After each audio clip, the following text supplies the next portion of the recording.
Hello and welcome to the show. I'm Martin Willis, your host, and our guest today is all the way from Mexico City, and he's known for his objectivity on the UFO topic. I've heard him talk before, and I've heard about him over the years. Reached out to him back a number of years ago when he couldn't actually make it on the show because he was working during the hours of this show, and COVID comes along and it has some blessings for a couple of things, I guess, and this is one of them. He's on the show tonight, and he's also known. It's Miguel Romero. He's also known for otherwise known as the Red Pill Junkie. And for those non-Matrix movie fans or anyone that has not watched that movie, that's in a reference. It's in reference to the red pill, which was supposed to be for unpleasant or otherwise life-changing truth, and it would show you how deep down the rabbit hole goes, that type of thing. A little bit of housekeeping tonight. I'll start out on a little bit of a negative note, but if you ordered a t-shirt from us recently, please forward your order to me, Martin, at podcastufo.com, and I will return your money. The service we were using for merchandise, Nimble, it's NYMBL.io, has been taking orders, taking money, and not filling out the orders all the way back since the first week of December. It's upsetting. It's frustrating. I've been trying to work with them, keep getting excuses. So today I unhooked them from the website, and I'll gladly return your money. Just please forward that to me. And also now getting to better things. I was looking at the demographics of listeners on our website, and I decided I'd try to do something fun if you were up for it. If you were a listener or a watcher, as it is here on YouTube, either or, please send me a picture either of yourself or a place that you represent and your first name and location. And I set up an email address just for that, GPS at Podcast UFO. And it'll be in the show notes. You can just click on it, or it's down in the YouTube text as well. And just your first name, where you're from, and send a picture along. And I've already started a page on the website. That's podcastufo.com. And it's under extras. So if you want to check that out, we have a few people already that sent us some things. Great blog this week by Charles Lear, as usual. Metal from the UFO is the title to that. And he really dives into the supposed UFO crash materials, things like that. So check that out over at our website. If you support the show, I want to thank you very much. Oh, yes. And by the way, next week we have our guest, Avi Loeb. He was the longest serving chair of Harvard's Department of Astronomy, and he'll be discussing his book. His book's actually on Oumuamua. And Extraterrestrial is the name of the book, The First Sign of Intelligent Life Beyond Earth. So that should be, get your questions ready for that show next week. And here we go. Welcome to the show, Miguel. Hola. Hola. And thank you for having me. Yes. I'm glad. You look like you dressed kind of warm. Is it still cool down there? I mean, I know you had a little bit of a cool spell down there. Yeah, well, not as bad as our friends in Texas, fortunately. Yeah, right. For us, yeah. Knock on wood here. But yeah, right now it's kind of chilly, and I decided to put on this flannel shirt. Yeah. I've heard you talk before. I think you have you make a lot of really good points. And so if you would, for the someone who hasn't heard you before, can you give a little bit of your background and what got you interested in mostly? I know you're interested in other things, but mostly the UFO topic. Right. Well,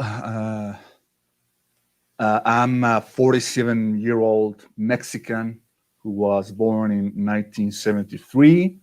Some people refer to that year as the year of the humanoids because there was a lot of interesting UFO activity. I know that you had Calvin Parker on your previous show, and obviously that famous Pascagoula event happened in 1973, almost like a few days after my birth. But as a child of the 80s, I was very much influenced by the movies by Steven Spielberg, Mhm. Close Encounters of the Third Kind, E.T., The Extraterrestrial, Cocoon, and all of that. So always being fascinated by the idea of life elsewhere in the universe, right? Mhm. I guess most of us approach this subject first from the extraterrestrial hypothesis or ETH, contemplating the idea that, yeah, the UFO phenomenon, the likeliest explanation is that, there are spacecraft coming from other planets visiting us here for whatever reason, exploration, scientific purposes, maybe invasion. Hollywood loves to spin on that. And also in the 1980s, I happened to watch this TV program, the Mexican version of 60 Minutes, 60 Minutos. And there was this young producer in that show called Jaime Maussan. And in that show, they presented a whole episode based on the footage from this Swiss contactee, Edward Billy Meyer.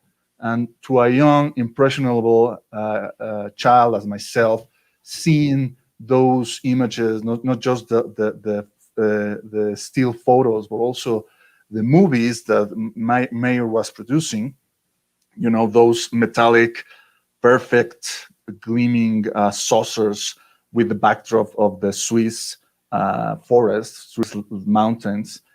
It was really, really captivating. Obviously, of course, as years progressed, I learned more about Billy Mayer and I became much more skeptical. But as to answer your question, those were the reasons why I was interested in the UFO phenomenon from an early age. And for reasons that I really can't explain, I decided to stick with it, Ah, even after yeah, I stopped becoming, I grew up. yeah, yeah. Well, so you just mentioned Jaime and Mhm. Jaime Musain, and I'm probably, I can't pronounce it completely right, but he was uh, he was involved in. I remember during filming of a total eclipse down there in the 1990s, sometime when Mhm. people were seeing UFOs. I remember he kind of put the spotlight on that Yes. back then.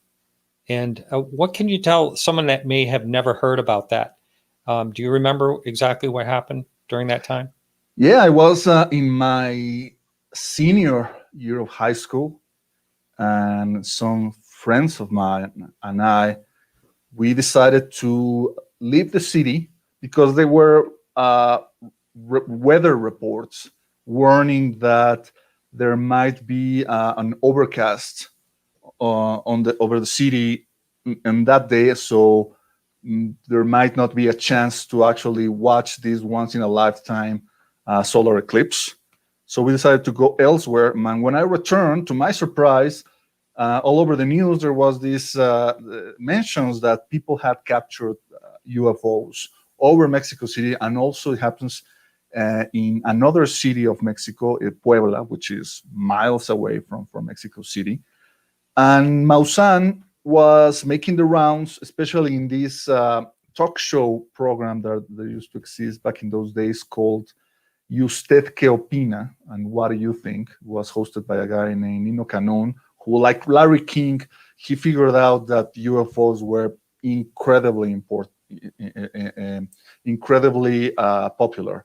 So even I remember there was a time when that show had a run that lasted, I think, 11 hours, the whole night, talking about UFOs and the typical situation, like Maussan and the believers on one camp and the skeptics on the other, and attacking Maussan. And back in those days, I was a huge fan of Maussan. I was like one of those guys who rooted for him, and I thought everything he did was wonderful. I wanted to join his group of sky watchers called Los Vigilantes, people that spend hours at a time on the rooftops doing nothing but waiting to see if UFOs will appear. and some of them actually managed to capture interesting footage. I think that because Maussan became like the go-to guy for UFO videos in Mexico, Right. like he became like the biggest collector of UFO evidence. And obviously, like everything in the UFO world, I'm sure that 90% of those videos can be easily explainable as, I don't know, flares, balloons, whatever. I'm sure that even with Maussan, there's still a 10% of videos that deserve further attention. Now, here's someone just posting this. They captured balloons that day. Is that they didn't? But did they capture balloons? Is that what that was?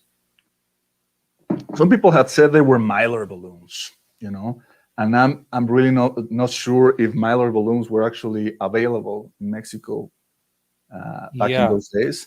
And also, you have to take into account that those objects were stationary. They didn't move. They didn't move like you will expect of a balloon to move. And Maussan tried to do some kind of like video analysis that you might agree with it or not. I'm still willing to entertain the possibility that those were genuine anomalous objects. Now, Steve, the same guy, Steven's coming back saying balloons in front of a helicopter.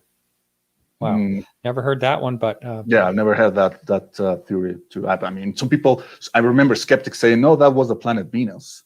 Yeah, I heard that. I heard that one. So I'm going to ask you a pointed question, and that is, how do you feel about Jaime Hussein now?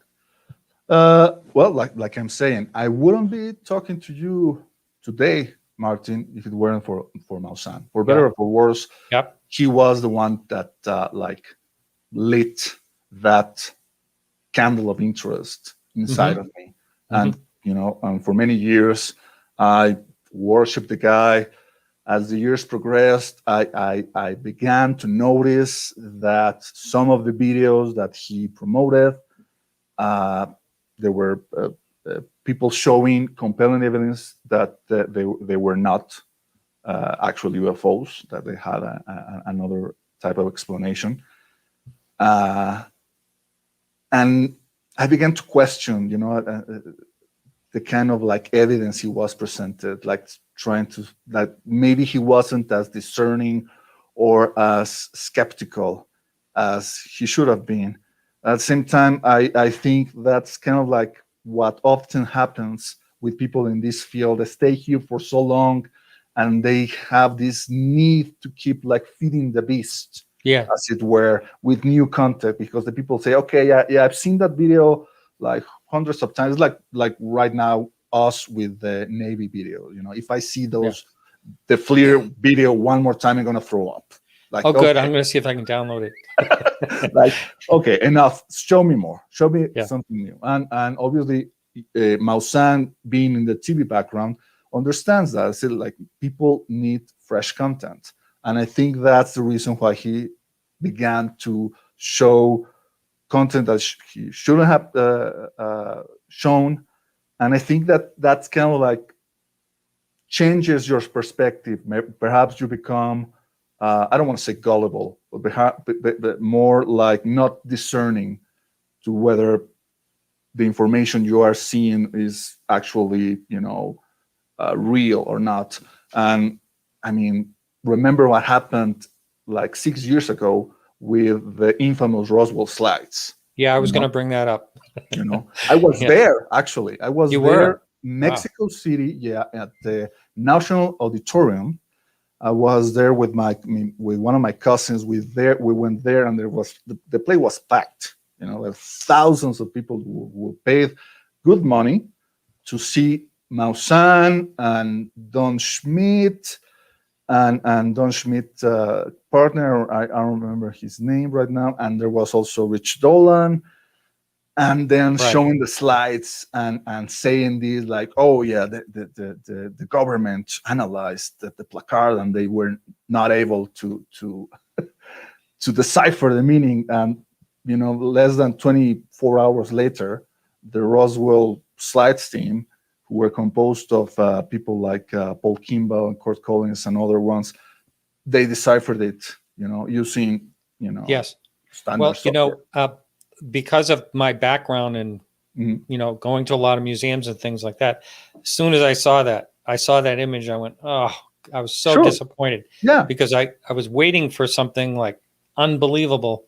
Yeah. It was such a buildup at that Remember time. how it leaked? Even, like weeks before they had the show, someone managed to grab a very grainy version of the Oh, yes. of Yeah. the slides out of Yeah. the trailer because they weren't careful enough, and people saying that's it. This is their big evidence, and they began to poo-poo it.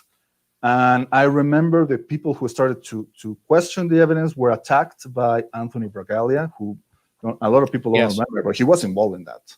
Yeah. He's recently involved with something else that Which wanna is also easily questionable, in my you opinion. have to take caution. Unfortunately, there are those Yeah. people, I say to the people that are just getting into this topic, there are some people you have to be careful with if you're looking into what they're doing. Yeah, the will to believe is so strong. Yes. Even among the people like in the underside of the camp, the investigators, they are so trying to find the smoking gun, the silver bullet that will finally confirm what they've been saying for all these years, that aliens are here, UFOs are real, and the government knows all of that about them. That sometimes that clouds their judgment, and they show this evidence that to anyone will say, well, that just looks like a mummy in some kind of cheap museum exhibit. And to them, from that perspective, no, that can only be explained as a corpse, a body from the Roswell crash. Yeah. It's kind of amazing how they took that leap.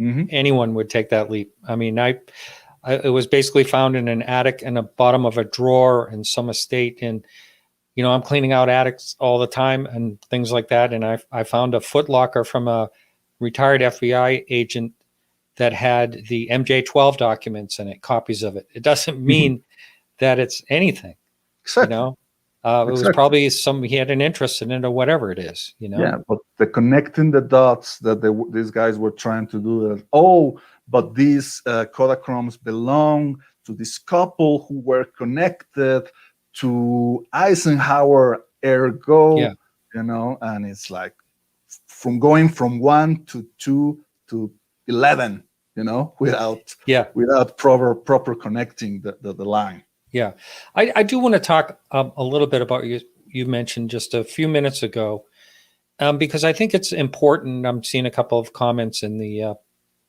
our chat.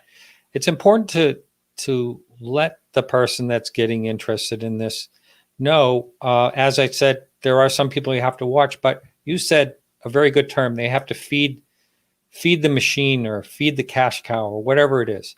Mm-hmm. Things have dried up. You had a flap in Mexico. I want to talk about that too, but I'm just saying, I've seen it happen. I've only been at this for a short period of time, only 11 years or so, really looking into this deeply since I had my sighting. And I just feel is that I have seen for myself that if someone starts losing ground, maybe they're not getting invited to speak anymore, or maybe the book is, passe at this point or something like that. They seem to reinvent themselves to try to become significant, and therefore are not as cautious as they were, kind of like Jaime obviously did over the years. And, it's just, I don't know, I guess it's human nature in a way, but I would rather stick with the people Stan Friedman never did anything like that. I don't think, he made I don't know about the MJ-12 documents. He did believe in those for one. Right. Yeah. He decided to die on that hill, that the MJ-12 papers were real. Yeah. But other than that, he didn't try to, produce things, make things what they weren't. you know? Yeah, I mean, and maybe he didn't want to look into the evidence that would put into question the idea that UFOs are of extraterrestrial origin, right? Because he was a nuclear physicist, and he thought that beings that were, a couple of hundreds of years ahead of us could easily make the trip from a planet like Zeta Reticuli, to Earth. And when people say, well, Stan, what about this other evidence? Or what about this? And what about the high strangeness? And what about this other stuff? And sometimes I say, well, look, I'm not interested in that. I'm only interested in the stuff that confirms the idea that some UFOs are extraterrestrial. Some people will say, well, that's fine. That's valid. I, on the other hand, feel that the UFO phenomenon is so big and so strange and so what is the name? Cumulative? Exactly. Yeah. That whatever it is that you are seeking to find, you will find it eventually. Like, you have the idea that UFOs are military experimental crafts, you'll find evidence that supports that bias. If you have the idea that UFOs are demonic in nature, you'll also find a few cases that kind of like give that impression. If you other hand, you think, oh no, they're actually angels, or they're actually space brothers who come here to save us. You'll also find that. Or you want to find evidence to suggest that there are hoaxes or misinformation, you'll find everything like that. So it's very difficult. Like you said, we are humans, so we kind of like, it's very difficult to try to see these without any preconception.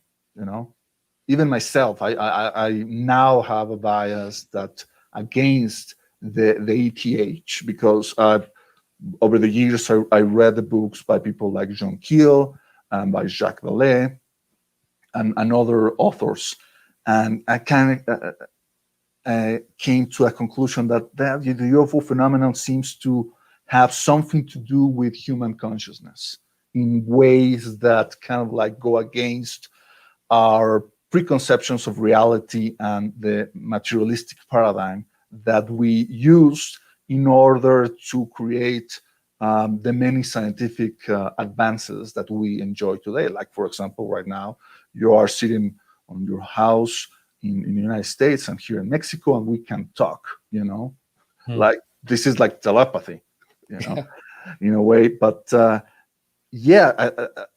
feel one has to be careful, like, what is it that you are trying to find about the UFO phenomenon? Validation for what?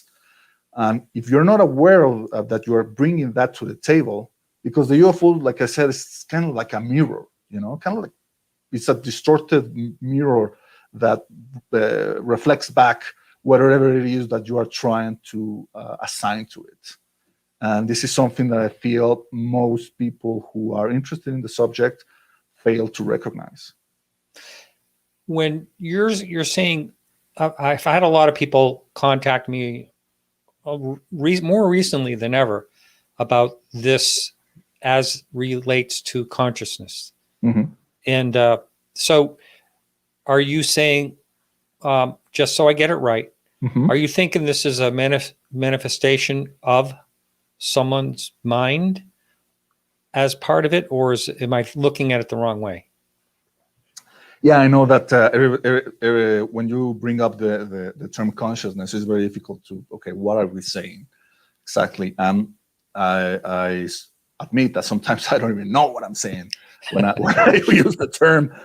Is the problem, it's like when trying to use language to explain to an outsider a psychedelic experience. That's the reason why people like Terence McKenna became so important in the counterculture, because he had a gift for gab. So he managed to put into words what other people will say that, oh yeah, like the colors and like that. And interestingly enough, also people who encountered UFOs or claim to have had encounters with non-human intelligences, alien abductions, and the like, they also sometimes reach to find the right words to describe the experience.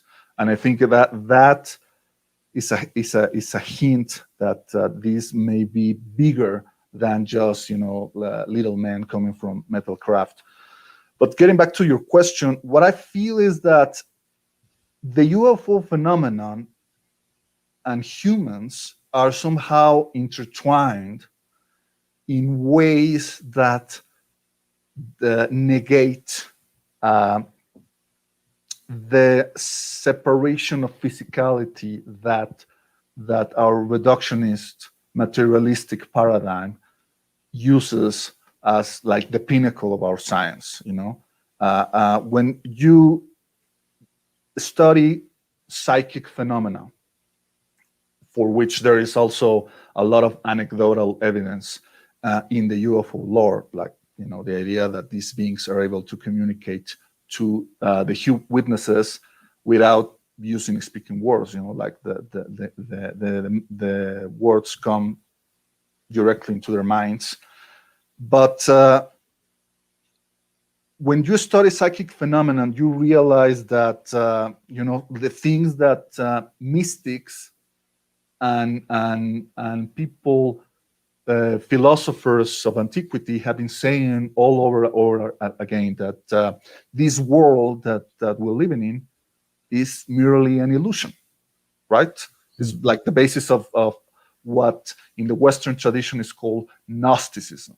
And it's one of the reasons that I actually chose the moniker Red Pill Junkie, because when I saw the movie The Matrix, the first one by the Wachowski siblings, I had already been immersed in the books of Carlos Castañeda, who was a very important figure in the counterculture in the 1960s. He is not that well known today, which is a shame, because I think the books are still very interesting and worth your while if you find them. And when I saw the movie, I realized, oh my God, I mean,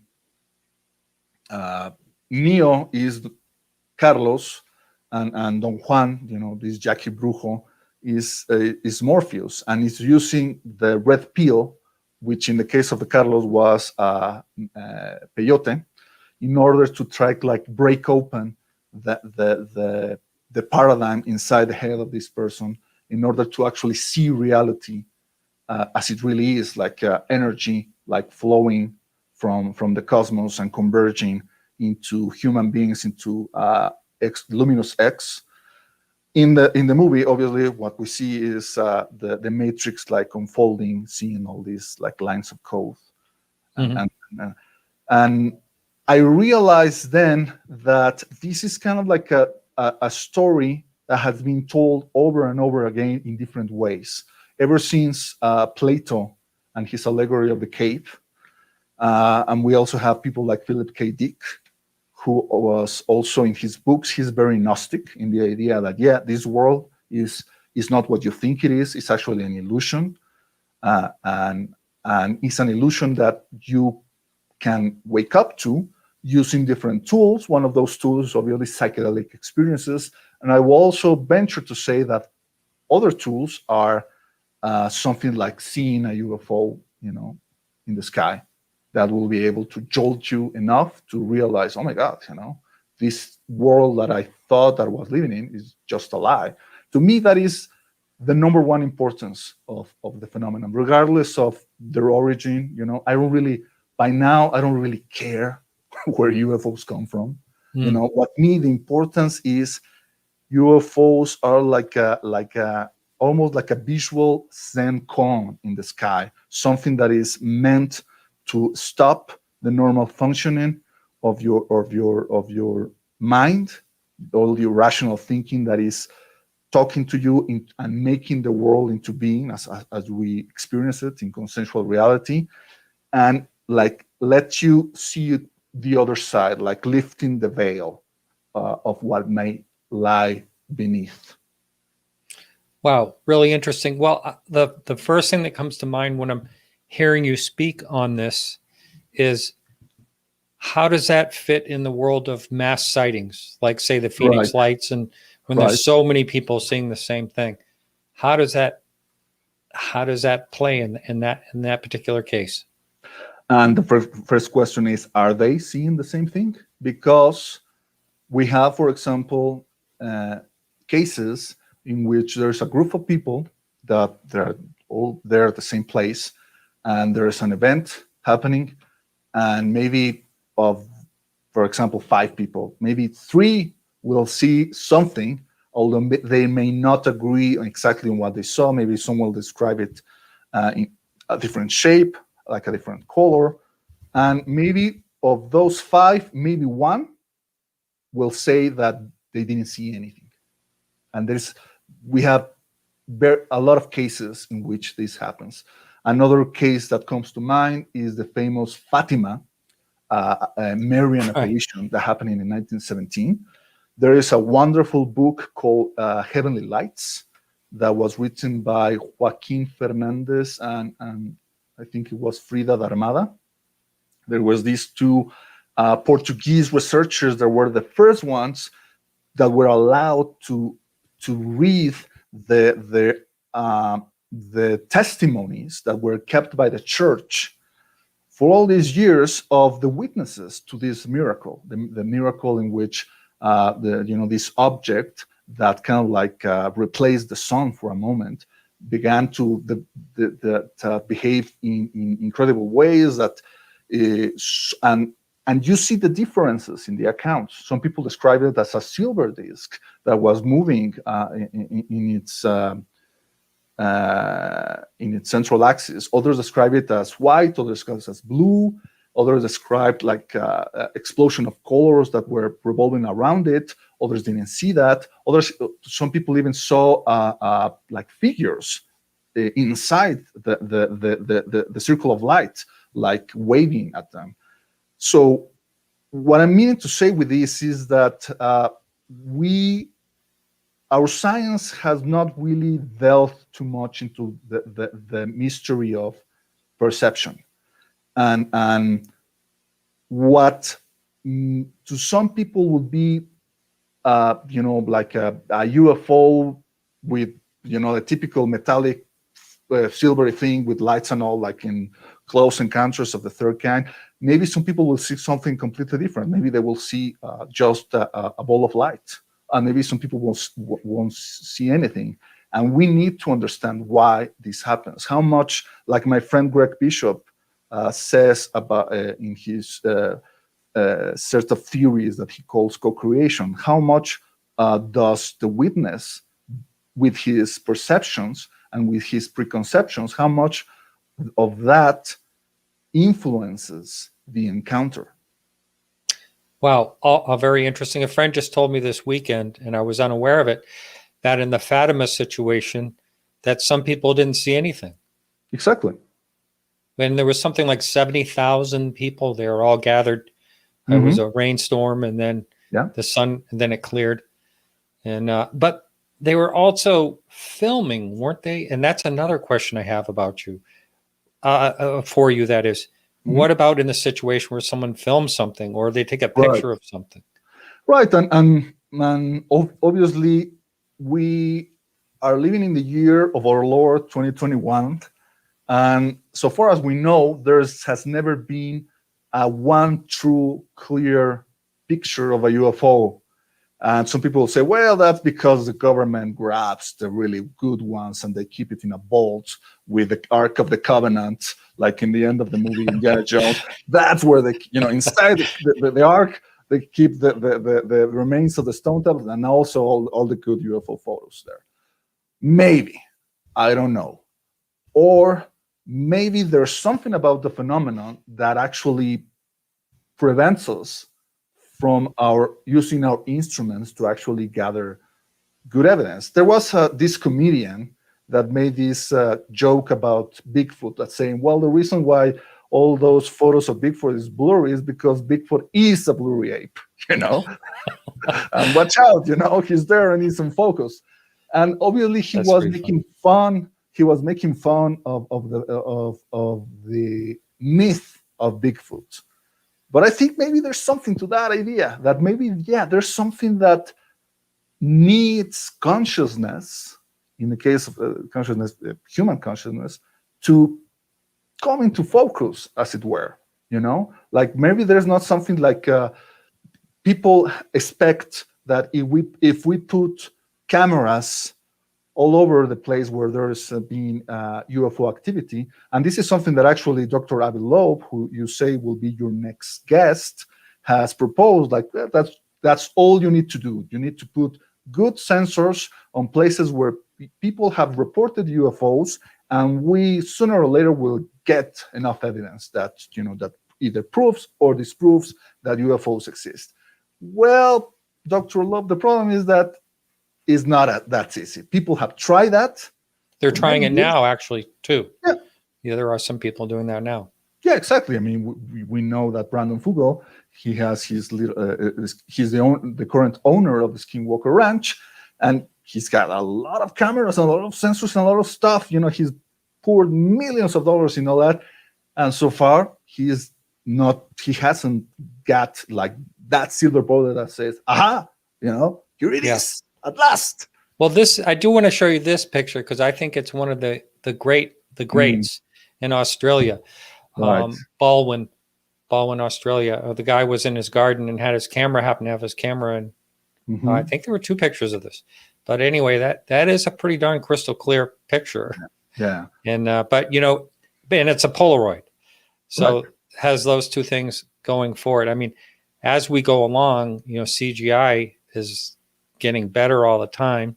True. It's going to be harder and harder and harder to, when discern. something. Yeah, I remember when in 2010 that video of the UFOs in Haiti. Yeah, that was so realistic looking, but CGI. Yeah. Not only the UFOs, everything, the sky, the palm trees, everything was completely artificial. Yeah. I want to see if I can find that, because when I first saw that, I said, "Oh my goodness!" And then and then luckily, someone was able to pick that apart and figure out what it was. Even I think the creators came forward and said, this is just a promotional. And I'm getting back to Mausan. Oh, that one, yes. Yeah, I know what you mean now. Yeah, there was a one that happened in that appeared in August of '96. Remember that wobbly UFO that was behind across the skyline buildings? And a lot of people say, well, that's like the best graphic evidence so far, and it turned out that it was like probably the first time that a fake CGI UFO had been ever made. Yeah. I'm going to pull this video up for the people that are watching on our. I'm going to do it with a screen capture. Hang on just a second, everyone. I think I can do this easily enough. And here we go. And we'll give it a share. And here we go. Whoops. And what is this? That guy is Mr. Disillusion. Captain Disillusion is a. Oh, geez. I checked it out at first, and it looked like it was. It looked like it was the right one. Funny. Anyway, that I deserve that to happen when it's a live show. So, anyway, I'll take that out of there, and let's see. Here we go. So anyway, it's going to get better, and when I say get, and then we're going to be. There's going to be drones, a lot more drone activity, and there's going to be more technology. Yeah, and I see that explanation that was probably a drone being used more frequently.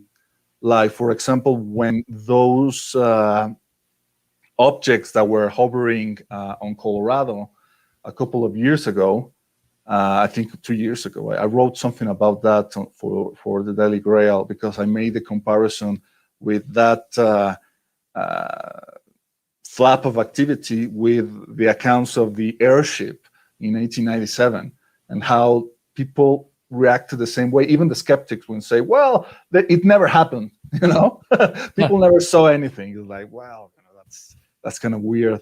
And Also, people don't take into account that commercial drones, they don't last alone when airborne. Like their batteries have a limited capacity, and maybe if you're lucky, they can stay up in the air maybe half an hour. But if you are seeing something in the sky that's been there for 2 or 3 hours, maybe that's not a drone.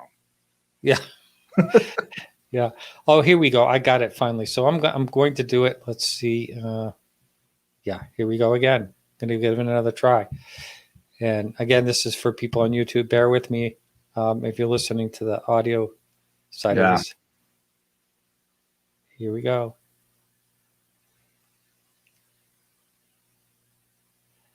I don't know if that's the exact one that had the millions of hits. Yeah, I think that was. That's it? Yeah. Anyway, there you go. And, like I said, it's going to get better. And also, we have other things besides drones, besides, I just think as technology progresses, people are going to be seeing things. They're just going to be seeing things that they can't identify. And going back to when you were talking about if they're coming from there, that is one of the possibilities. I'm just going to throw this at you because it's kind of my thoughts on this, and I've felt it all the way along. I feel as though we project too much of what our human condition is onto what an alien might be. In other words, we would do that so that they would probably do that. We seem to do that a lot. Like even when it comes to exploring, well, we explore, so why wouldn't they?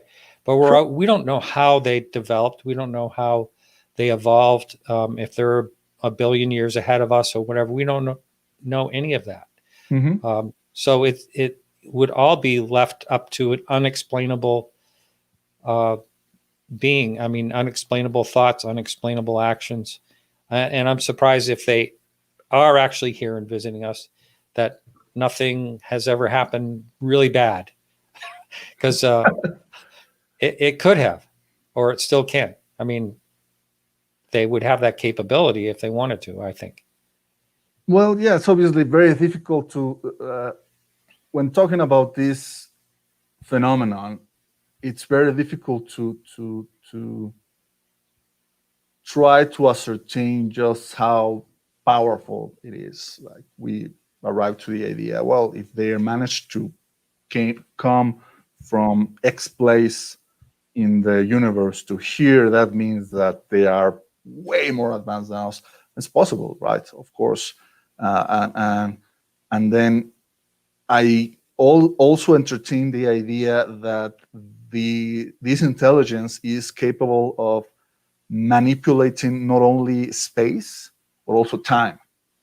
And if you are capable of manipulating time from the point of view of an outside observer, you will be godlike. It's like the movie Groundhog Day. Remember? Yeah. Bill Murray is able to return again and again and again. By the end of the movie, he's almost godlike in his knowledge of the town, in his ability. He plays the piano beautifully. And obviously, he's not a god. He's just a guy who is trapped in this time loop. But I think that is an interesting thought experiment. Just how powerful are these beings? Will they be able to wipe us out? Or on the contrary, maybe they're not as. Maybe they're projecting that as a ruse. And with this, I remember the book by the late Mac Tonnies. He wrote the book The Cryptoterrestrials, which was a very interesting thought experiment. He thought, what if this is like another intelligent species that is inhabiting the planet with us, and they are like staying hidden because they're not really that numerous.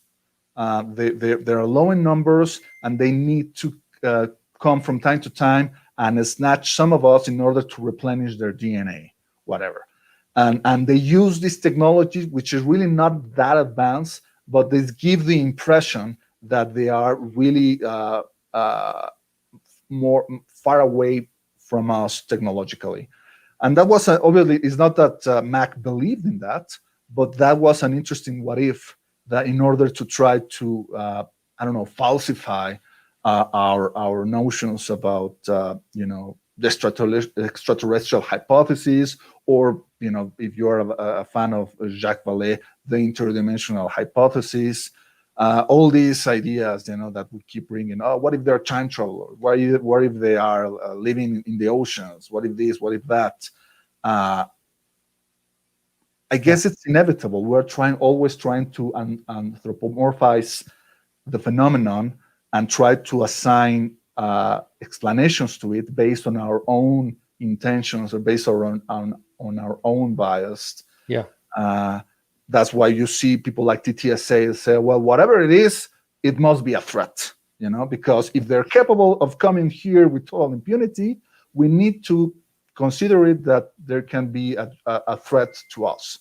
Like, well, okay, obviously, I mean, you guys are in the military. Everything to you has to be seen with that narrow lens. Yeah. And obviously, it will be as also very naive to say, well, if they come here, that means they are our friends. That means that they have evolved beyond hostile or aggressive behavior. Possibly, right? Yeah. Yeah. And we're just throwing those. It's like the UFO is like a big Escher. What's the name of psychological, like the ink blots. Yeah. Like the Rorschach. It's like a big Rorschach test. Whatever. Like I said, whatever it is that you have in your mind, you are instinctively projecting to it. Yeah. Yeah. Again, human nature. Here's a question, and before I ask the question, if you do want to ask a question, you're in the chat, just make sure you put it in caps, like Anonymous Rex did. But also for the people that were watching the show last week with Calvin Parker for the Pascagoula, he did have a spell toward the end. I've been in communication with him the last number of days. He's doing fine. He's okay. So don't worry about that. I did edit it out. But anyway, the question up there, and by the way, we are taking calls during the last half hour, will be screened by Bill Skywatcher. And the question up here is, what's the most significant evidence we have? It's a great question. Yeah. It's a very difficult, it's so simple and so difficult to answer. And I guess how I will retort is, what kind of, what do you mean by evidence? Evidence that of the reality of UFOs, that they are technological, that they are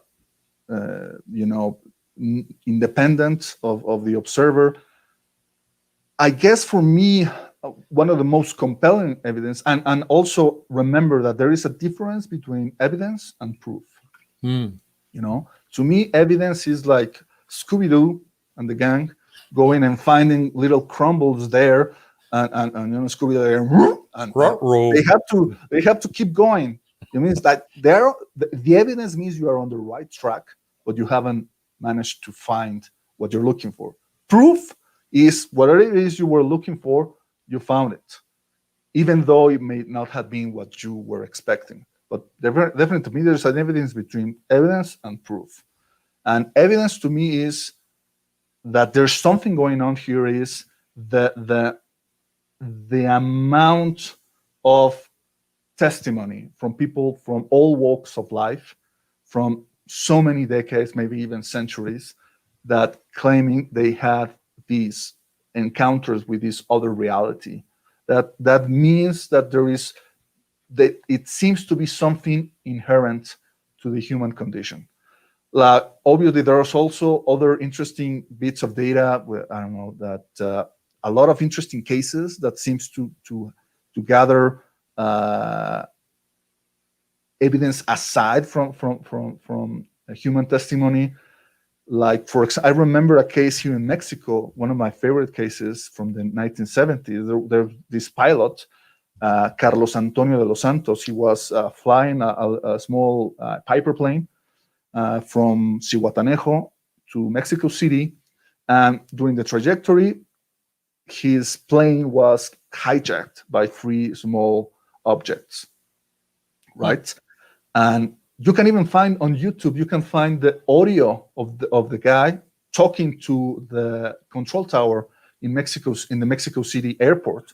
And if you want to hear the voice of a man who's being captured by UFOs, that is probably the only the one you could find on YouTube. But anyway, from that case, there was radar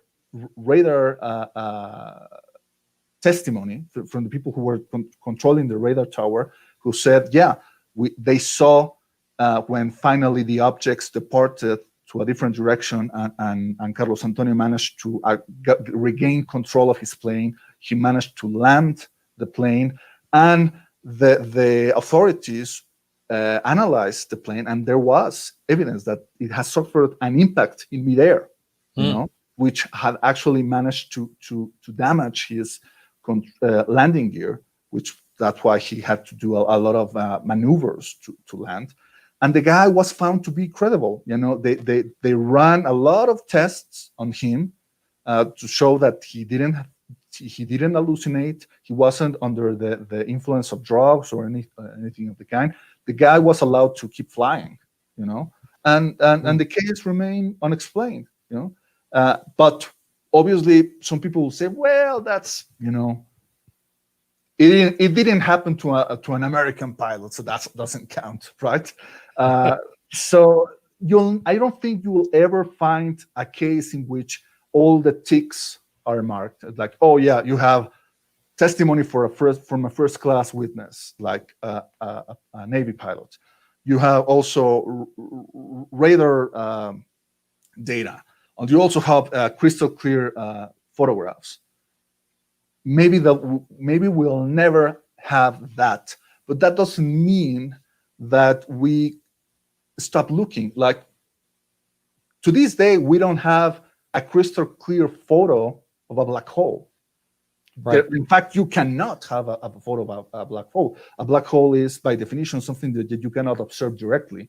But what you can do is you can analyze its influence, its physical influence in the environment. And one of the things that we have neglected to do is investigate the influence of the UFO phenomenon on the witnesses.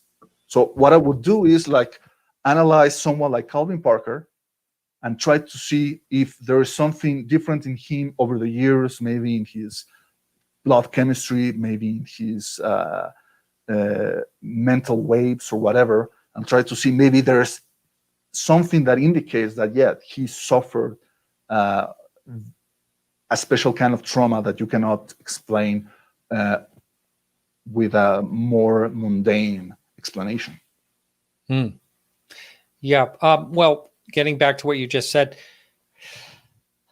and I know you're not going to want to talk about this, but I'm still going to bring it up. We only have a minute to go into the break, but the Nimitz, I mean, they have everything but the clear photo. And they may have that. We don't know. That's possible. But also, I don't know. Did you hear? Maybe I'll bring this up because we're running out of time. I'll bring it up on the other side, but I'm going to talk to you when we come back about the American Airlines over New Mexico. All right. Yeah. Yeah. Heard that. Anyway, we'll talk on that when we come right back, and we're going to go into break now. And for those of you on YouTube, you'll get to see a little video. And for those of you over at KGRA Radio, we'll be right back right after these messages.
We'll be right back. Just over at the U.S. National Archives on the YouTube channel, they have a number of UFO videos. You may want to go check that out when you can.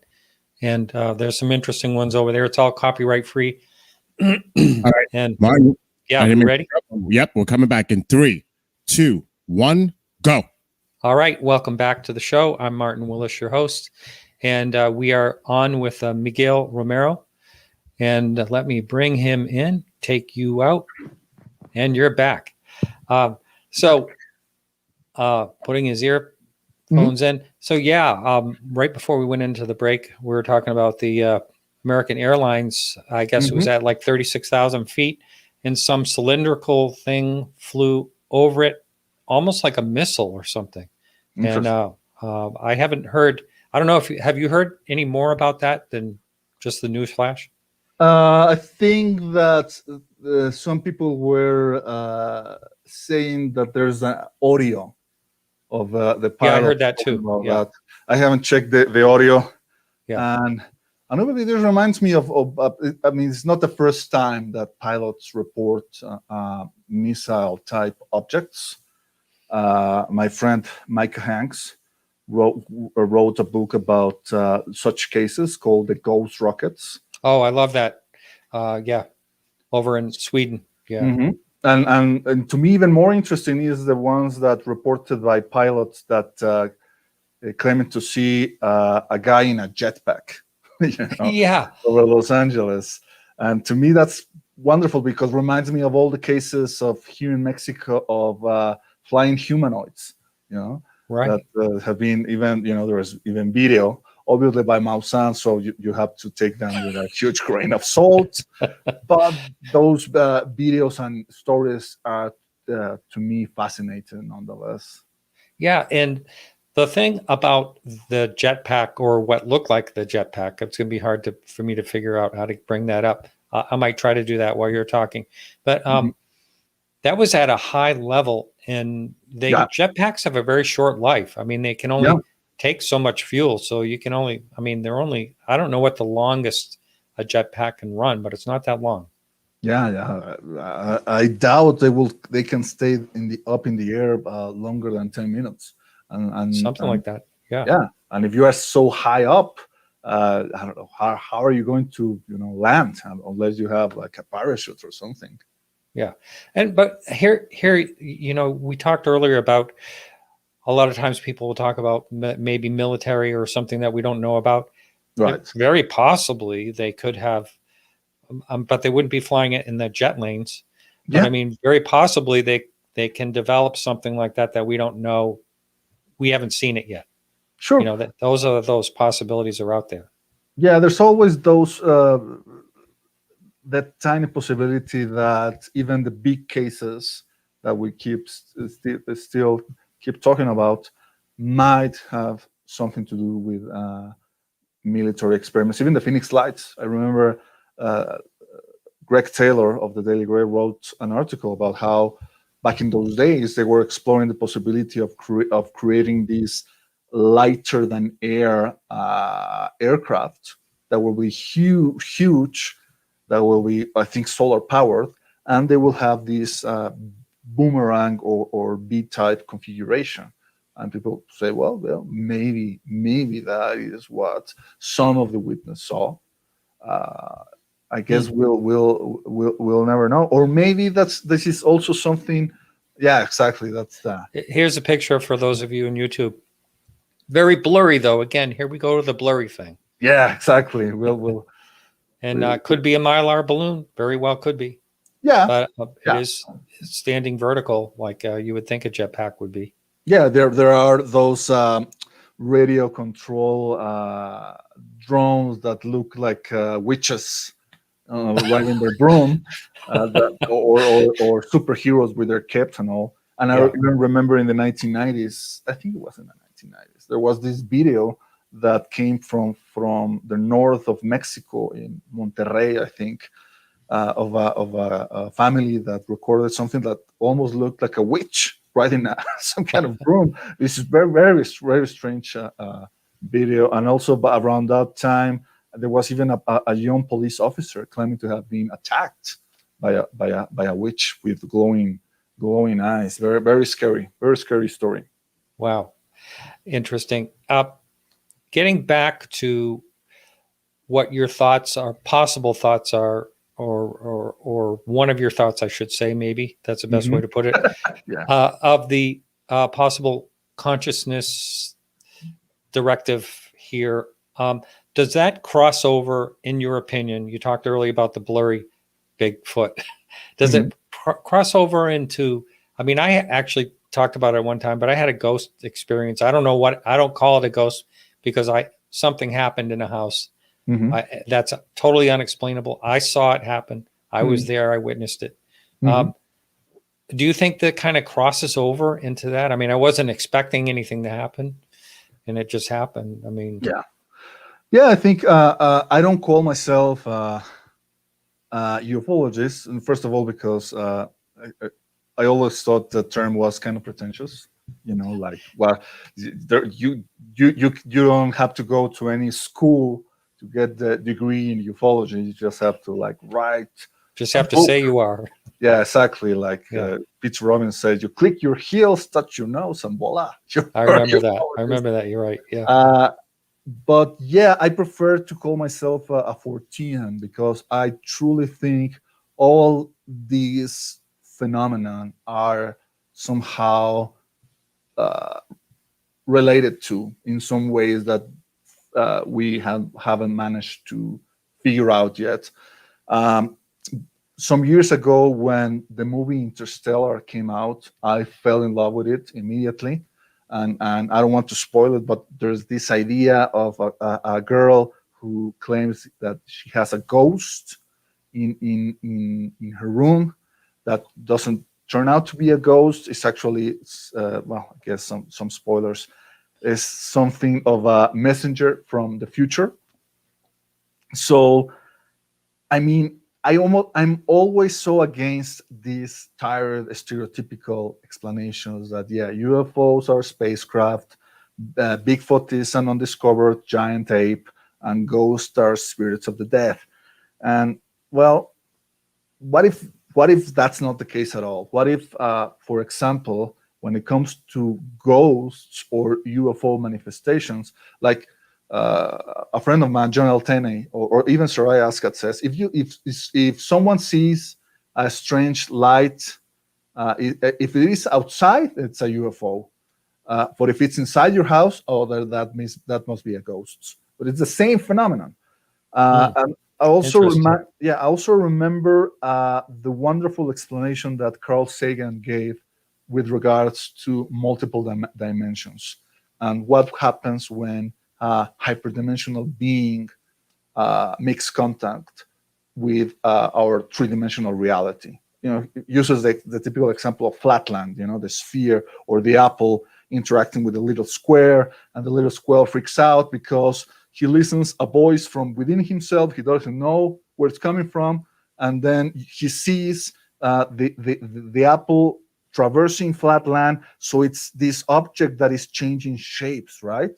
But it's kind of like weird and wobbly. And then the apple takes the poor little square outside of flatland because he hits it and it is going flying up in the air. And then you get this totally incomprehensible experience. And that has so many parallels to me with the UFO phenomenon, and also with what people call ghosts. You know, what if ghosts are hyperdimensional entities that are just communicating with us, and we say, well, that must be the soul of my granddaddy because he died here in this same room like 200 years ago. Well, maybe it's like, you know, maybe it's your great granddaughter that Yeah. is using some kind of technology in order to communicate with you, from the future. Wow. Interesting. I knew I'd have an interesting conversation with you. And you talked earlier about the manipulation of time, if that's even possible. Mhm. And what exactly in your mind would that mean? How would that make things like space travel? How would that work in space travel, for instance? Well, Is it connected like space time? Is that what you mean, like the space time connection? yes and no, because obviously we know from our basic understanding of general relativity and special relativity that the faster you approach to the speed of light, which in the case of Einstein's theories is like the absolute limit, your internal clock or your spacecraft clock is going to go slower than people outside of the spacecraft. I'm not really talking about that, because I'm talking about how I feel that this phenomenon, the UFO phenomenon, originates from a reality in which, from our point of view, our reality is just a tiny subset. It's like, in a way, like we are, let's say, in a fish tank, and the water is our space time. But there are, obviously, the people or the humans that are outside of the fish tank. They can go and they can stick their hands inside, up and down whenever they want, and they're totally impervious to the effects of the whatever is happening in the fish tank. To put an example, or another example an analogy I could use is, whenever you are playing a video game, the time or what's happening in the video game is totally independent of your subjective experience of you as a player. Like, you finish the game or whatever, you are tired or game over, you turn down the console, and for all intents and purposes, the time stopped for the digital figures or the digital avatars that are inhabiting that game. But you're tired of that. You can enter that game, and you can re-enter the game where you left off, which, for the point of view of the digital avatars, it didn't happen. It happened instantaneously, but for you, it maybe happened. There was a lapse of a whole week. I don't know. So that's what I'm trying to say, that I feel that the UFO phenomenon is, for all intents and purposes, outside of our space-time. And even we have examples of cases in which the UFOnauts ask the witnesses, what is your timeline? And sometimes the witness will say, well, this is 2:15, and the UFOnaut will say, you lie, it's 4:00. It's totally illogical, but they say it. They say it for a reason, and maybe that will also explain why they are so obtuse with regards to our customs. All these tales of men in black going to abuse UFO witnesses, and they come inside the house and they see like a bowl of Jello, and they try to drink it, say, because they never experienced such a thing. That's totally incomprehensible to them. But at the same time, you hear the same type of accounts coming from the folklore of so many different ancient cultures, especially in the Celtic countries. We could entertain the idea that these are, if you want to entertain the ETH for a while, what if these are, space travelers who have just arrived to our planet, They came here, for example, in 1947, if you want to go that way, and they started to investigate us first from going back in time and then going, forward in time, and that to us it will feel that they have always been here, but from their perspective, subjective perspective, they've just been here for a couple of weeks. Wow. Well, let's switch gears just a little bit, and maybe we'll touch back on these ideas as well. But let's talk about Mexico and UFO sightings. Like, there's one in particular I'd like to ask you about it, if you've ever looked into it, and I brought this up one time when I had a show. I can't remember who I had on it, but someone claimed to be involved in that, and ended up being bogus.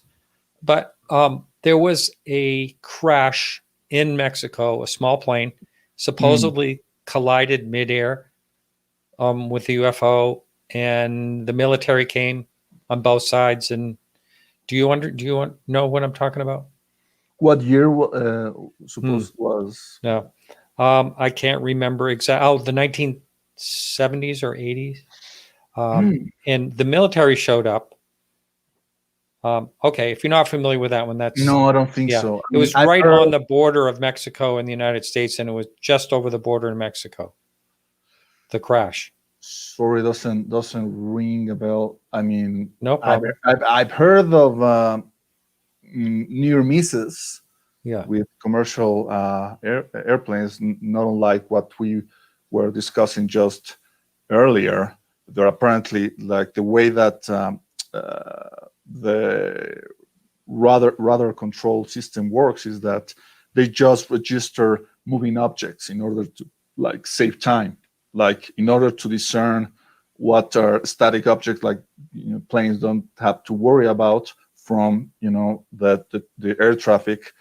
They, like, discount the objects that don't move, and they say that's the problem, is that sometimes the UFOs remain stationary like on top of a big building, and that's when that's why the radar doesn't register them. But no, I've never heard of UFOs crashing with planes. Like I said, I kind of doubt those cases, because if we go and entertain the idea that yes, this phenomenon,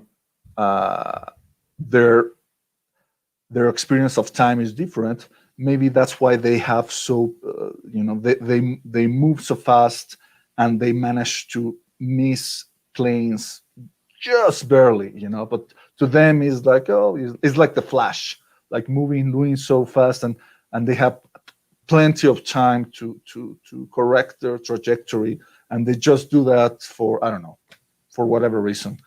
But all right. Yeah. I just found the story. Then one of these things just popped up so it's a midair crash leads to legendary Mexican UFO encounter, 1974. And I don't know how you pronounce it. It's Coyame. Coyame. And Mexico. And U.S.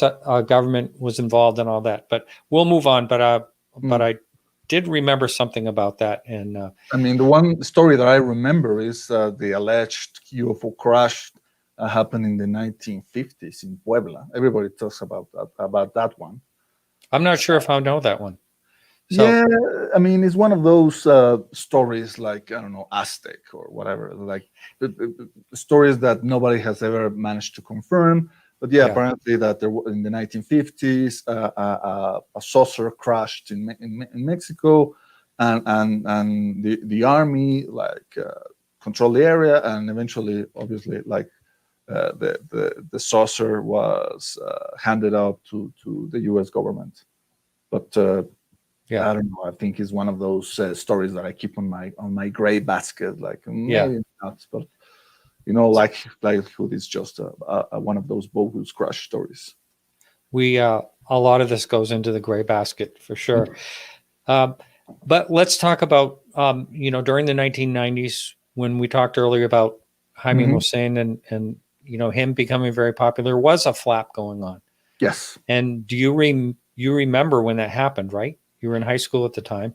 Yeah, and he also, like I said, he used to go on television almost weekly. Every Friday night, he will go and show a new video. And there was a lot of interesting videos from that, not just from people like his sky watchers who would just be recording from the rooftops, but also others. Like I remember this famous photograph that apparently was taken by some police officers or police agents that were from some anti-narcotics unit, and one of the agents saw this glowing object and told his companion, take a photo because it's probably, a small plane that was carrying drugs, from one of the cartels. And then they reveal the photo, and it shows what seems to be a structured object with a series of lights, red lights on the front, and that photo became famous worldwide. I'm sure you could able. I think it's if you Google Atlisco, Atlixco, Atlisco UFO, you'll easily find it. There was also another very interesting photo that appeared back in those days. Very typical saucer-like object with seems to be glowing portholes and on the midsection. And that photo actually is very relevant to me because that it was taken in a small town in Mexico called Ocotlan in the state of Jalisco. And I happen to have family members living there. I used to go there with my parents like every year during the Easter holidays.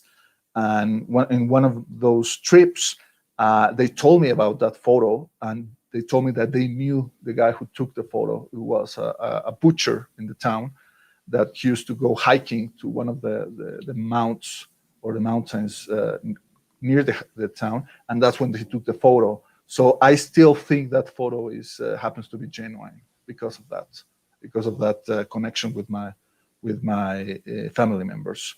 And that is a really interesting photo. I mean, that is a very clear photo that maybe it's hoax. Obviously, you cannot discount the possibility that the guy took a small model and hang it from a tree or whatever. But I still think it's a compelling photo, and that town, by the way, has always had a long tradition of UFO activity. Even back in the 19th century, there was this very big earthquake that happened on October the 3rd, 1873. And there were a lot of people who died because of it. And like I think the day after or that day where the survivors were tended to the wounded, they saw up in the sky and they saw what they claimed to see was like a vision of Christ in the cross, right? Huh. And that was considered a miracle. And obviously, it's always very tempting to reinterpret such events not using a religious lens and saying, well, maybe it was a UFO phenomenon, not unlike Earthlights, right? Which happened to coincide with seismic activity, So maybe that's what happened. But even after that, there's been a lot of UFO activity in that little town ever since. So you consider that a hotspot, basically, right? Yeah. I've seen photos of little, like orb-like UFOs, metallic spheres coming in and out of. There have this lake that is near the town that is called the Chapala Lake. And obviously, the townsfolk say, well, that's the UFOs like stealing our water. That's Huh. a typical idea. Yeah. I'm not sure about that, but obviously you cannot deny that there is a strong link between the UFO phenomenon and bodies of water like lakes. Yeah. Yeah. There's been a lot of accounts of, and actually people seeing drawing up water. You know, I mean, Right. there's been a few of those. Right. This is a little sidestep, has nothing to do with UFOs, but were you actually in Mexico City in 1985 during the major Mhm. earthquake? Mhm. You were there. Yeah, I was 11 years old, Jeez. That and must have been horrific. it was horrific. I never felt anything like that, and I remember exactly where I was, and I Hmm. remember how I ran downstairs to search for my mother, and how we hugged each other in the kitchen and wait until the tremors stopped. And obviously, if we had been in another area of the city, maybe that's where we would have, ended up dying. Like many people who Jeez. were crushed to death after their houses collapsed. And like I told you before we started recording the show, interestingly enough, in 2017 of that same day, September 19, there was another major earthquake in Mexico City. That's such a bizarre Yeah, happening. Yeah. a bizarre coincidence that to this day really makes me wonder what's going on. But yeah, it was also horrific. I was obviously was not a schoolboy anymore, but I was working, from home, and the windows of the living room started shaking violently, and I just ran to the garden, and I started to see all the houses like shaking, horrific. Wow. And yeah, it lasted quite a lot, and obviously since 85 we've grown accustomed to earthquakes, like sometimes it's not a big deal. Not, you see like the lamp starting to move. I say, well, está temblando, and Yeah. you get back to. But this one, everybody, got so scared by it, and it's always in the back of your mind to say, well, Yeah. I when lived in is the California, so next- yeah, for 9 years, I rode out a few of them over there. But if yeah, you look around at our landscape, every mountain you see, every disruption like that, that all happened through tremors. right. The shifts and things. Those are Yeah. all. And maybe there's a connection. Maybe there's a connection between seismic activity and UFO reports. We have this big active volcano near the Yeah. city, Mount Popocatépetl, and you keep seeing all these videos that are recorded by the sensors that are keeping track of the volcanic activity. And from time to time, you see these weird lights coming in and out of the volcano that Right. people will say, well, that's probably some glitch or something. And to Maussan is, well, that's clear evidence that the aliens have It's a base aliens. inside Mount Popocatépetl. I don't know. I just know that, well, that's interesting. Do you think that there's a possible explanation of something like earthquake lights when it comes? I mean, I've seen some of those videos when it comes to volcanoes, and they look pretty compelling. Some of them do. It's definitely, I think there is, but obviously there's also the temptation to say, well, that explains everything. With UFOs, that's just the fact that you managed to explain a tiny fraction of the mystery doesn't give you the right to say or brag that you explain it all. And another interesting possibility is like, I think plasma phenomena like ball lightning has to do with the UFO phenomenon, but like Dr. Massimo Teodorani, who is an Italian physicist who went and investigated the Hesdalen lights in Norway in the 1990s, he came to this interesting realization: what if those plasma balls are conscious? What if UFOs are some type of intelligence that is plasma based or energy based instead of like what we will say Organic. Yeah. organic. And what if from time to time they manage to transmogrify from plasma energy to solid objects? Wow. Yes, some of those, we talked earlier, you mentioned orbs outside or UFOs, orbs inside or ghosts. Mhm. But some appear, according to witnesses, appear to have some type of intelligence, Right. like avoiding objects or whatever it is, Hmm. and yeah, there's a lot of, as I go on in this, there's many more questions than answers. Yeah, there's a wonderful book that I highly recommend, The Supernatural. Not one word, two separate words. Supernatural. That was written by Whitley Strieber and Jeffrey Kripal. And one of the chapters goes into these ideas that we are talking about. The chapter is titled "The Soul is a UFO," which I think is, to me, really, really interesting because it links all these ideas of, UFOs are maybe plasma based, endowed with intelligence, and maybe in somehow related with us, and especially to what happens to us after we die, like Anne Strieber used to say. Yeah, and there's that whole thing about out of body experiences and things like Right. that. Mary, I'm answering your question. No, I didn't see anything in my house. That's just something that I've heard. I have talked to people that have actually seen things in their house and move and bizarre stuff like that. Yeah. So the lines are open, and that phone number is 855-472-5483, and Bill is standing by for your calls. So anyone can call if you're over at KGRA Radio, Facebook, Twitch, wherever you are. That number is up on the screen. If you can't see it, 855-472-5483. We broke records for calls last week. Everyone wanted to talk to Calvin. I bet. Yeah. All right. So your interest, though, even though we were talking about, what goes on in Mexico, but your interest is basically worldwide. Yeah. I don't know. For some reason, I decided to become myself involved with American ufologists.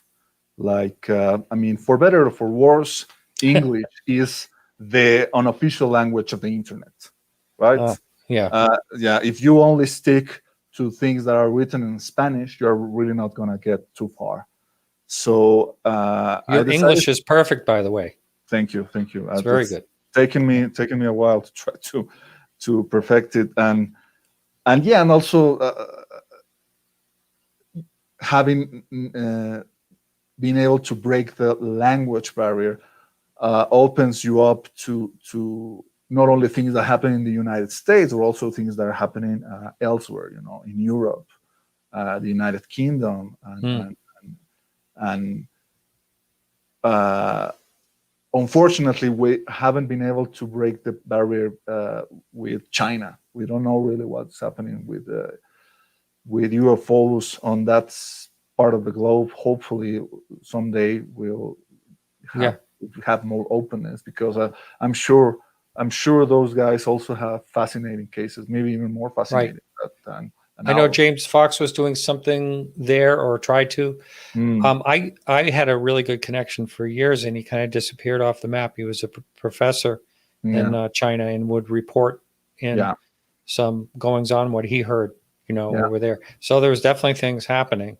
Yeah. And what about South America? I mean, the Chile was another, I think it was called Cefaha.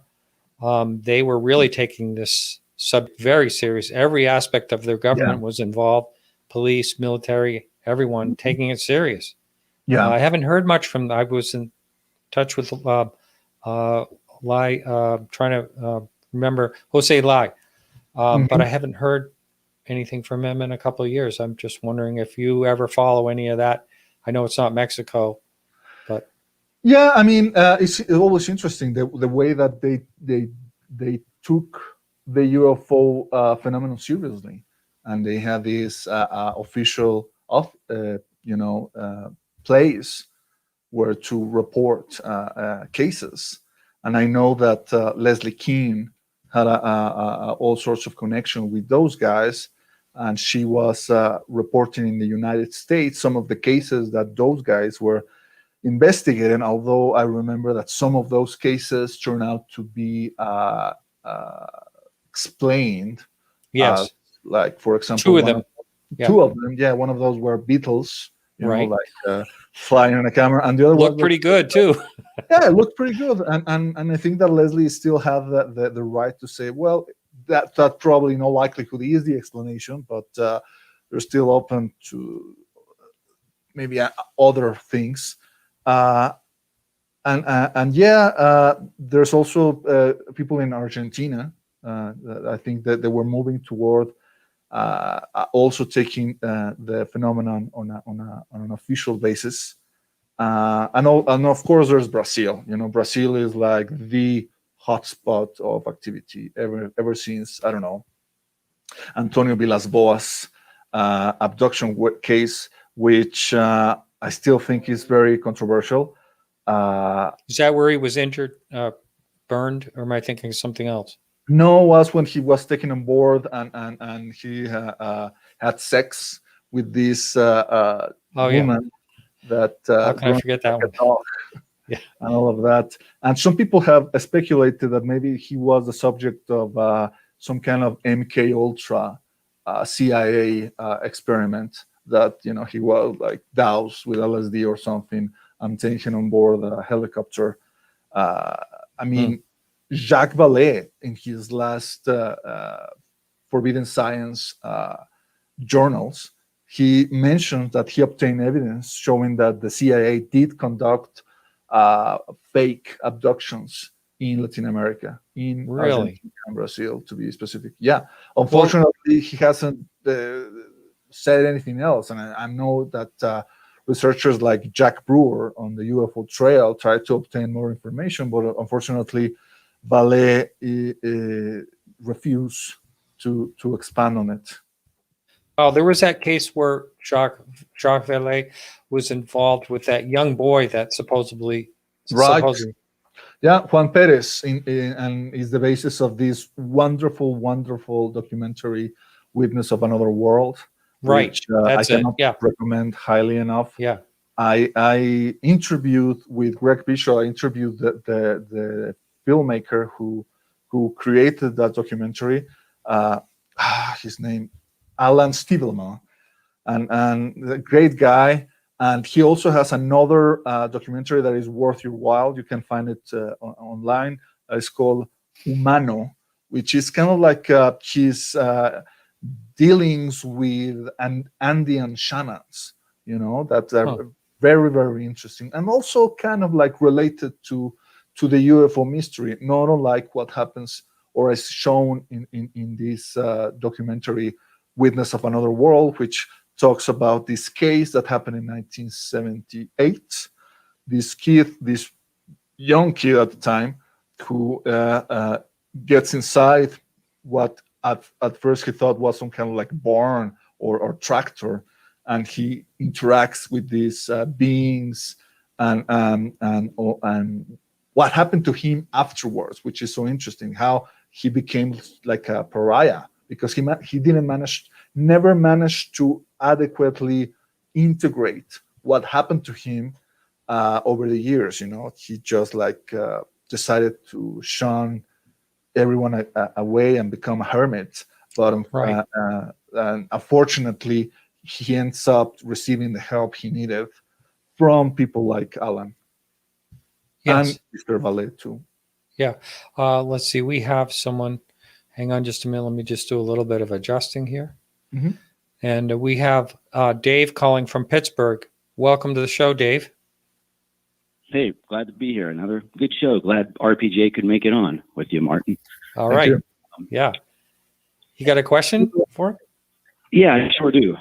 There have been claims of people seeing or encountering beings others, aliens, whatever you want to call it, and instantly getting the feeling that they're soulless and making that comment. I'd like to get RPJ's opinion on that.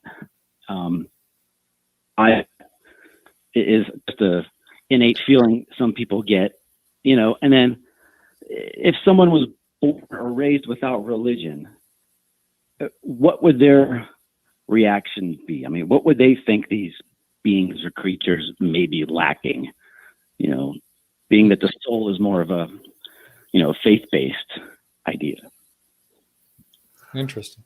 Yeah, I've heard, like, for example, Whitley Strieber talking about experiences like the ones he had, and he reported in his books, like Communion, that when people encounter these beings, the fear they experience goes beyond just observing, like, these freakish entities that are just barely human in appearance. That is just not seeing something like that, like in real life, but there is this kind of like fear of almost like you're about to lose your soul. And teaching is very interesting, to hear that. He explains it in a way that when you see into the eyes of the visitors, as he calls them, that you are able, because they exist outside of time, like we were saying, that you are somehow able to glimpse into your own death, and that is what terrifies the witnesses. That's an interesting idea. And I also think that maybe what happens is not unlike what happens when you are in a psychedelic trance, and people experience what they call as ego death. And obviously, to us, from a Western tradition, there cannot be anything more frightening than losing your sense of ego, because we are being taught that your sense of ego is the most important thing. That the moment you lose it, you lose your identity as a human being. And maybe there's that. Maybe that is what happens when people encounter these beings, as if they have souls, or what we will call as souls, or not. Mm-hmm. I don't know. I mean, obviously, the idea that these are automatons is very prevalent in the culture, Right. from the beginnings. And it's an interesting possibility. Are they some kind of like organic androids? Maybe if you come from a faraway system and you bring a little probe that managed to gather DNA material, you manage to like 3D print this kind of like being that can interact with the environment, that is accustomed to the gravity and the atmosphere, and you can use and it can deal with the native inhabitants of the planet better than if you just come from, I don't know, Alpha Centauri and whatever, and you are like an octopi that grew up in a different atmosphere, and you will be crushed by the gravity of the earth. It's better to have your own like organic avatar, to do your dirty work. As your other part of the question, whether what will people who are not educated or raised with a religion, what will they think of them? It's hard to tell. I mean, there are so many different cultures, and how they deal with them varies. I remember, for example, this guy who has become something of a new figure in the field of ufology, Deep Prasad. So he's a Canadian guy, right? And he is very smart. He is involved in quantum computing and all those stuff. Well, I'm sorry to interrupt you, but there's been a little bit uncovered when it comes to him. Yeah, I know. Not so involved. That, yeah. I'm aware of that. Okay. All right. And I'm still willing to give the benefit of the doubt. Yeah. And even though I don't know if what he reports actually happened, I think he's telling the truth from his point of view. Although maybe uh, sometimes I entertain the idea: what if he was being like the subject of some kind of like experiment? Something. Will you be able to like beam some kind of like holographic projection into the mind of a person if they are like lying down on their bed as he said he was, and then he moved his head just a little, and the beings like faded away? Is that just the indication that there was something there going on? I don't know. But getting back to the idea, let's entertain the possibility that it did happen. And the guy, I don't think he's religious in any formal sense. But I guess I don't know. To be honest, I don't Yeah, know. it's I don't know it's what a will tough happen. question. It's a Yeah. very tough question, and I think it varies from person to person. Maybe maybe some people would just forget about it. You don't have a place to put that amazing experience into the boxes inside your head. Yeah. So you eventually, forget about it. Yeah. Hey, thanks for the call, Dave. All right. Mhm. Yeah. Yeah, appreciate the time. Thanks, You guys. bet. Whoops. The line's open, 855-472-5483.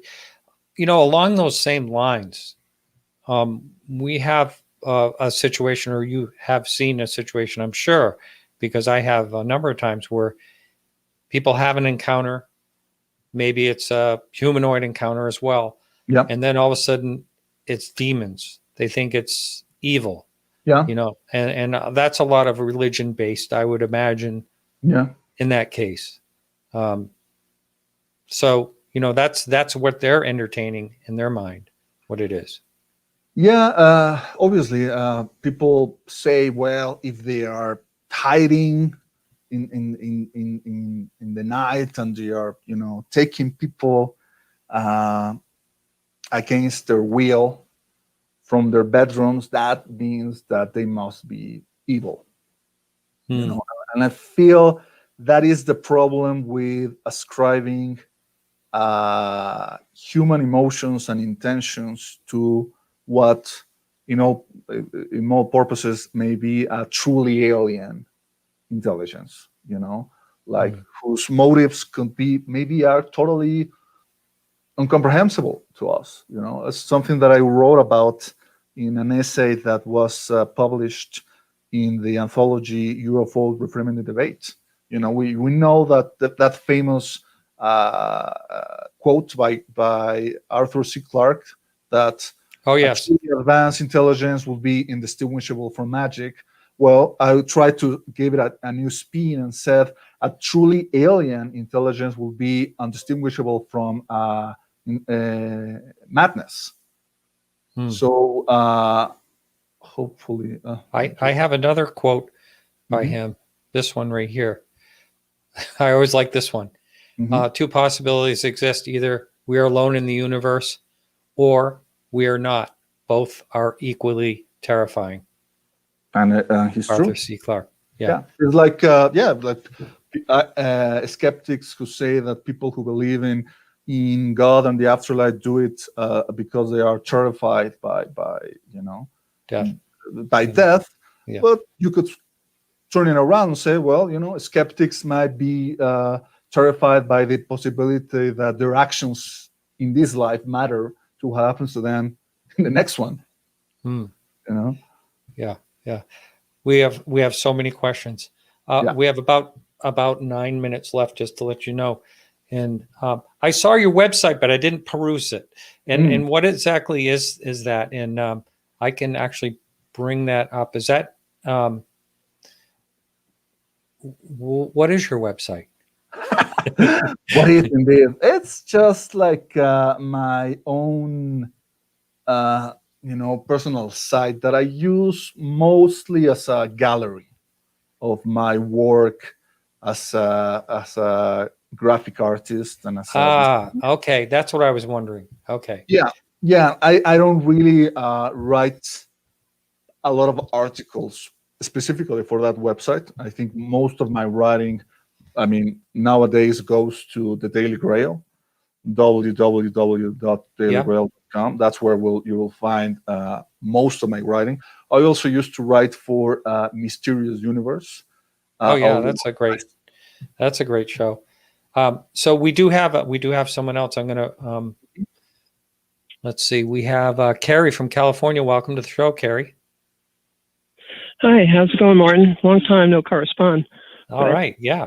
Question. I had listened to Grant one time talking about how everything is good with these guys and what they do to what people and stuff like that. We might not know about it. And somebody called in with a great question, and I think it's something that deserves repeating. How do you think the cattle feel about that? Mm-hmm. I mean, all the cattle mutilations that we have. I don't think that there's, some really nice purpose to that. Yeah, maybe, what they do to us is genetics or something that can benefit us. But with what happens to the cattle, and I just don't think that they're all that nice. Some are, some aren't. And anyway, that's pretty much what I had to say. I know you're friends with Chris O'Brien, like myself, right? Aren't you, Miguel? No. Yeah, I actually met Chris. I want to say 2013 or 2012. I met him at the Paradigm Symposium in Minneapolis, and I think he hadn't yet published his book "Stalking the Herd." Yeah, which is like, I guess, the biggest exploration of the cattle mutilation mystery. yeah. And obviously, I mean, that's the cattle mutilation. It's an interesting phenomenon that may have multiple explanations. That maybe the U.S. government may be involved in some of them. Maybe they aren't, because they are also reported in countries like Argentina. Interestingly enough, I think Chris found that they are not reported in countries like India, where the cow is sacred. Sacred cow. And the cow is not raised for meat consumption. Right. And his friend, David Perkins, he came to the idea that maybe this is some kind of like Gaia energy that is trying to show us how our meat consumption and how we are raising these animals for gathering of meat and to keep eating burgers is kind of like destroying the planet. And that's obviously an interesting idea. Yeah, well, it is. Yeah. Go ahead, Carrie. Theory, but okay, sorry. It is interesting, but I don't know if you guys have seen Secret of the Skinwalker, especially the last 2 episodes where they had a cattle die, and they had cattle mutilations out there.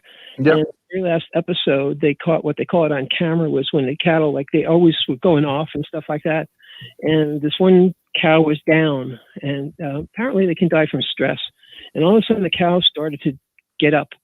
And what they noticed up in the frame, this was a surveillance video, because, I mean, they're doing pretty much a lot out there at Skinwalker. There's this disc that came into view. And apparently the cattle are there's something with discs in the cattle. And then even on, they did a Expedition Unknown, the new X generation, when that, I forget his name, is doing it now, Josh, I think, Gates. And they sort of did the same thing. There were more cattle mutilations, I think, recently in Oregon. And they went out there trying to find out what it was. And it was, they caught something on the camera. Their conclusion was it was a helicopter, but this thing was so erratic in flight. It was a night kind of vision camera. And I mean, anybody who's into UFOs would say, no, that's not capable of a plane or the government or something. That's some other kind of craft. But there's a lot of possible. I think this whole phenomena is just, like you were saying there, I'm sorry, I forgot your name, but the Matrix, it's just Miguel. like expansive. Yeah. There's lots of explanations and there's lots of things, but I do think that these craft, and I do think that they are real. There's plenty of others out there, and they do cattle mutilations. Some don't, some do, but I think there's a lot of evidence to support that. Oh, well, hey, thanks for the call, Carrie. Anything else you want to add to that, Miguel?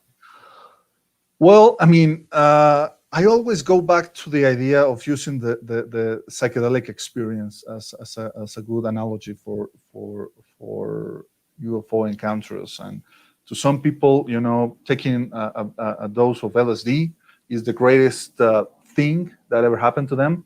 And someone like Richard Alpert became Randas, a very loving character, a figure that was very positive in the world. And as a different person, the same experience turns them into Charles Manson, like a cult leader and someone who ordered the horrible murders of innocent victims, like same experience, total different outcomes. So maybe it's kind of like the same of UFOs. What is the proper setting for a UFO experience? How do we manage to get like some phenomenon that may not have the same type of emotions? Maybe they don't have emotions like we understand them. How we manage to interact with that, and maybe when they interact with us from time to time, their results force us to say, well, that means they're evil. It's like the cultural thermostat idea that Jacques Vallée talks about in his books. You use the thermostat, and in some cases the worm is good, but sometimes the worm is evil or bad. But it just depends on your situation. Right. Oh, I meant to say thank you for the call, Kerry. Good, interesting questions. Mm-hmm. And so, yeah, we have just like a minute and a half left here. Anything else you'd like to wrap up with? Anything you can think to wrap up with? Do you mind if people reach out to you? No, not at all. I mean, they can find me at contact me through my website, absorbedbydesign.com. They can leave a comment there or send me an email, and they can also visit the Daily Grail, www.dailygrail.com. And if people find if people enjoy what they find in that website, which is one of the longest running websites in dealing with the paranormal that still exists, and if they can manage to support us, through Patreon, that will be much appreciated. We're trying to find ways to reward our subscribers. Like I think a couple of weeks ago, we gave away a signed copy of Passport to Magonia. And, nice book. And we're also going to do similar things, and we're trying to come up with maybe AMAs with authors like Adam Gorightly or others. So Daily Grail is even if I'm not, despite my involvement or aside of my involvement, the Daily Grail is a place that you should definitely check out, because it's a wonderful. Excellent. Well, we are totally out of time. Thank you so much. It's been a real pleasure. Really enjoyed it a lot. Great conversation. I too. Yeah. All right. Take care. Yeah. Bye. All right, everyone. So we are on next week with Avi Loeb, going to be talking about his book and Oumuamua and space and all kinds of great stuff. Thank you so much, everyone. And remember to keep your eyes to the sky.